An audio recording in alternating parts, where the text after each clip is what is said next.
नमस्कार मित्रमैत्रिणींनो. आज झाडांना पाणी वगैरे घालायला गेल्यानंतर पुन्हा एकदा झाडांची मशागत करून घेतली, कारण आता पावसाळा सुरू होणार. मग पावसाळा सुरू होण्या अगोदर एकदा मशागत करून घेतली आणि झाडांना बघा फुलं वगैरे किती व्यवस्थित म्हणजे मशागत केल्यानंतर येतात. ही गोकर्णाची पण फुलं, मोगऱ्याची फुलं, चाफ्याची फुलं भरपूर प्रमाणात येतात. आता मला बाहेरून विकत घ्यायची काही गरजच नाही. आणि आज मी केसांना मेहंदी कशी लावायची किंवा मेहंदी कोणती आणि कशा पद्धतीनं भिजवायची हे मी दाखवणार आहे. माझे हे केस जे आहेत ते पांढरे, म्हणजे हे पुढच्या साईडलाच माझे केस पांढरे होतात आणि वरती माथ्यावरती किती वेळा केसांना म्हणजे डाय वगैरे, हे बाहेरचा शॅम्पू डाय किंवा आता बाहेरचे केमिकल प्रोडक्ट जे मिळतात ते लावल्यानंतर केस फार गळतात. मग मी ते लावत पण नाही आणि आहेत असेच ठेवलेले आहेत मी. म्हणजे आता माझं 45 वय, मग त्या ह्याच्यात केस पांढरे होणारच. कशाला आता आपण करा, डाय करा, हे करा आणि केस मात्रे करून घ्या. त्यापेक्षा मी काय करतच नव्हते. पण मी पार्लरमध्ये असताना, माझं पार्लर सुरू होतं ना, त्यावेळी मी केसांना मेहंदी वगैरे तयार करायची. जास्त प्रमाणात मी कधी लावत नव्हतो, पण म्हटलं आज आपण मेहंदी कशी भिजवायची ते तर दाखवू शकतो आणि आपण एकदा लावून पण दाखवूया. आणि इकडं आतल्या साईडलाच एवढे माझे केस पांढरे होत असतात. मग ते केस डाय करण्यापेक्षा म्हणलं मेहंदी लावली की थोडं तुम्हाला जर पाहिजे असेल, म्हणजे कलर पाहिजे असेल लाल कलरचा किंवा तुम्हाला ब्लॅक कलरचा किंवा कॉफी कलरचा जर कलर पाहिजे असेल तर कॉफी कलरमध्ये केस होण्यासाठी तुम्ही चहा पावडर 1.5 चमचा आणि 2 पॅकेट तुम्ही कॉफीचे उकळायला ठेवा. म्हणजे पूर्ण ती कॉफी आणि चहा पावडर शिजायला पाहिजे ते एकत्र.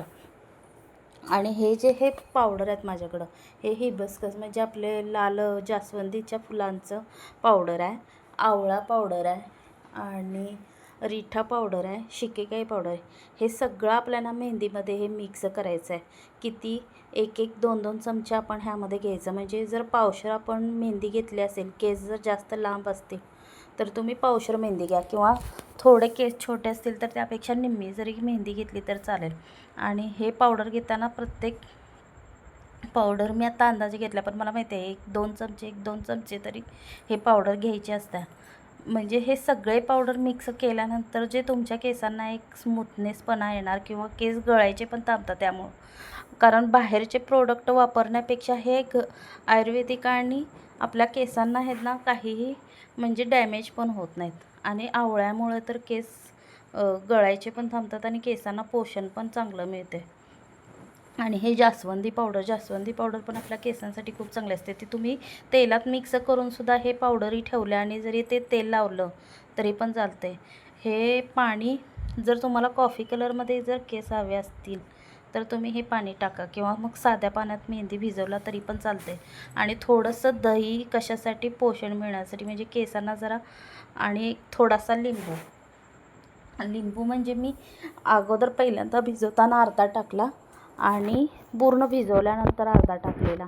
आणि हे कॉफीचं पावडर, कारण माझे केस किती जरी तुम्ही कलरची मेहंदी लावा किंवा किती पण तुम्ही वेगळ्या कलरमध्ये भिजवा, माझ्या केसांना काळीच म्हणजे कलर काळाच दिसणार. आणि हे जे लाल पांढरे केस आहेत ते थोडे थोडे लालसर कलरमध्ये दिसणार, कारण बाकीचे केसांना मेहंदी किती जरी लावली तरी केसांना तो कलर येत नाही. तुमचे जर व्हाईट केस असतील तरच त्यावर कलर चढणार. आणि तुम्हाला जर नको असेल कॉफी कलर तर तुम्ही अजिबात मेहंदीमध्ये कॉफी किंवा चहाचं पाणी टाकू नका. फक्त साधा पाणी आणि दही टाकून जरी भिजवलं तरी पण चालतं आहे. मी त्या सगळ्या पावडर मिक्स केल्या आणि जी मेहंदी होती आणलेली ती पण आयुर्वेदिक दुकानातून मी आणलेली होती, त्यामध्ये पण आवळा पावडर मिक्स होती. तरीसुद्धा मी वरून अजून 1 चमचा मेहंदीत आवळा पावडर टाकलेली आहे. आणि व्यवस्थित हे गुठळ्या न होण्यासाठी थोडं थोडं टाकून पाणी हे मिक्स करायचं. आणि आता अर्धा लिंबू मी वरून अजून एकदा पिळलेला आहे. लिंबूमुळे पण खूप छान केस होत असतात. आणि जर तुम्हाला वाटलं समजा की एकदम केस चकचकीत किंवा चमकण्यासाठी किंवा शायनिंग येण्यासाठी केसांना, आणि जर तुम्ही अंड वगैरे वापरू शकत असाल तर तुम्ही हे मेहंदी 1-2 तास भिजली आणि ज्यावेळी तुम्ही केसांना लावणार आहे त्यावेळी तुम्ही एक अंड्याचं व्हाईट, फक्त पांढरं जे असते ते त्या मेहंदीत मिक्स करायचं चांगलं आणि मग मेहंदी लावायची, म्हणजे एक नंबर शायनिंग येते केसांना. मी नव्हतं टाकलेलं कारण मी आहे अशीच मेहंदी लावलेली आहे. मला काय प्रॉब्लेम नव्हता तरीसुद्धा मी लावले. आणि आपण स्वतः लावू शकत असलो, स्वतःला जमलं तर ठीक. कारण माझे केस खूप लांब असल्यामुळं, खूप म्हणजे एकदम जास्त नाही, पण हे माझा हात पोचणार नाही हे मेहंदी लावायला, म्हणून मी मुलगीकडनं व्यवस्थित लावून घेतलेली. कारण हे पुढं आतल्या साईडला व्यवस्थित लागायला पण पाहिजेत. आणि ते तिच्याकडून थोडं मी व्यवस्थित मेहंदी ही लावून घेतली. आणि अशा पद्धतीनं तुम्ही स्प्रेड करत करत पूर्ण मेहंदी कडेपर्यंत लावायला पाहिजेत. आणि केसांच्या वरती, म्हणजे फक्त केसांनाच तुम्ही मेहंदी लावा, आत मुळांना मेहंदी लावू नका. मग काय होतं, मुळांना जर लावलं आणि ते जास्त वेळ तर तुम्ही ठेवला, मेहंदी फक्त 2च तास जास्तीत जास्त ठेवायची.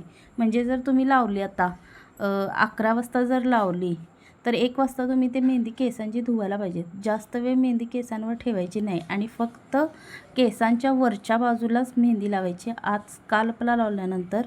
त्यामुळं कोंडा जास्त होण्याची शक्यता असते, म्हणून स्काल्पला लावायची नाही. आणि ज्या दिवशी तुम्ही आता मेहंदी लावली, ही 2 तास ठेवली आणि छान केस वॉश केले, तर त्यावेळी तुम्ही अजिबात शॅम्पू वगैरे लावून केस धुवायचे नाहीत. आहे असे धुवायचेत व्यवस्थित.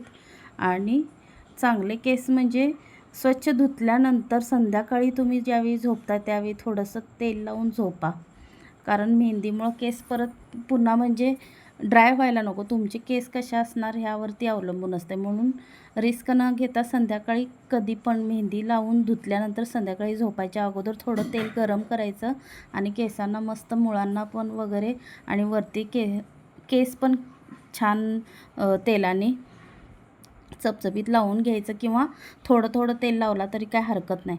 आणि पूर्ण तेल लावून झाल्यानंतर मग तुम्ही दुसऱ्या दिवशी शॅम्पूनी केस धुतले तर चालतील. पण ज्या दिवशी आपण मेहंदी लावणार त्या दिवशी अजिबात केस शॅम्पूनं धुवायचे नाहीत.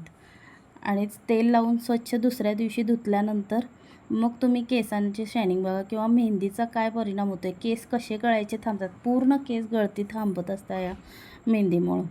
आणि जास्त म्हणजे जास्त प्रमाणात कोंडा वगैरे पण होत नाही, किंवा कोंडा निघूनच जातो, होणारच नाही केसांमध्ये कोंडा. कारण दही, लिंबू आणि हे जे मिक्स पावडर आहे, आवळा पावडर वगैरे, ह्यामुळं केसांना छान पोषण मिळते. आणि तुम्ही एकदा ट्राय करून बघा अशा पद्धतीनं मेहंदी लावून, तुम्हाला म्हणजे फरक जाणवेल. केस किती प्रमाणात गळायचे थांबतात, किंवा एकदा तुम्ही ट्राय करून बघितला तर तुम्हाला कळणार की आपण मेहंदी लावायला पाहिजेत. कारण लोक काय म्हणत असतात, बायका सांगतात की मेहंदी लावायची नाही किंवा हे. पण मला पार्लरमध्ये ज्या माझ्याकडं बायका येत होतात मेहंदी लावायला, त्यांना खूप चांगला रिझल्ट होता. त्यांचे पण केस छान मस्त म्हणजे लांब होते.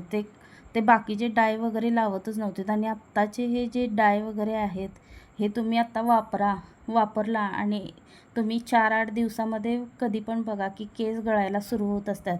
आणि मग आपण म्हणतो की केस गळायला सुरू झाले, तर आता कोणतं तेल लावू, आता काय करू. असं काहीही न करता ट्रायल करून बघा तुम्ही एकदा. तुम्हाला समजेल की मेहंदी लावल्यानंतरचा केसांवरती परिणाम. आणि ते केमिकलयुक्त केलेलं कलरिंग केसांना बाहेरचं करूच नका. कारण त्यामुळं कोणते परिणाम आपल्याला भोगायला लागतात. मी बघितलेलं आहे हे सगळ्या गोष्टी जवळून. त्यामुळं त्यापासून लांबच राहा. ओरिजिनल जर तुम्हाला व्हाईट ठेवायचे असतील तर असेच ठेवा. आणि जर तुम्हाला वाटलं की आपल्याला पांढरे केस म्हणजे जास्त दिसायला लागलेत, किंवा आता आपल्याला नको आहेत, हे आपल्याला कलर करायला पाहिजेत किंवा कलरिंग करायचं आहे, तर तुम्ही त्यामध्ये जास्त, जर तुम्हाला लालसर कलर केसांमध्ये पाहिजे असेल, खरंच एकेकांना लाल कलरमध्ये पण केस फार आवडत असतात, किंवा वेगळा कलर केसांना देण्यासाठी, तर तुम्ही मेहंदीमध्ये कात, म्हणजे जी पानामध्ये जे कात घालतात की नाही, ती कात आपल्याला आयुर्वेदिक दुकानामध्ये मिळते, पावडर मिळते त्याची. ती अर्धा चमचा कात जर तुम्ही त्या मेहंदीमध्ये मिक्स केली तर खूप छान कलर केसांचा येतो आहे, एकदम लालसर. म्हणजे जो तुम्ही बाहेर गेल्यानंतर बाहेर पार्लरमध्ये जाऊन केस लाल वगैरे करणार असतात त्या पद्धतीचे केस होतात. आणि आता मी मेहंदी लावल्या हातांना माझ्या, तुम्हाला कलर दिसणार लाल, पण माझ्या केसात दिसणार नाही. केस आहे असे काळे दिसणार. आणि आपले आतल्या साईडला जे माझे पांढरे केस झालेत ना, तेच त्यांनाच फक्त कलर आलेला आहे. आणि मी कॉफी टाकल्यामुळं त्याला कॉफी कलर आला आहे. म्हणजे एकदम लालसर, हातांना लाल झाले म्हणून केसात लाल होतं आहे असं नाही. केस माझे कॉफी कलरमध्ये आज झालेले आहेत. व्यवस्थित तुम्ही जर बघितलं तर तुम्हाला कळणार. आता मी केस उद्या धुतलेत की नाही म्हणजे शॅम्पूने तुम्हाला दाखवते. आणि तुम्ही अशा पद्धतीनं मेहंदी भिजवून लावून बघा आणि तुम्हाला काय वाटतं म्हणजे रिझल्ट येते तो मला नक्की कमेंट्समध्ये सांगा. आजचा जर व्हिडिओ आवडला असेल तर नक्की लाईक करा. धन्यवाद.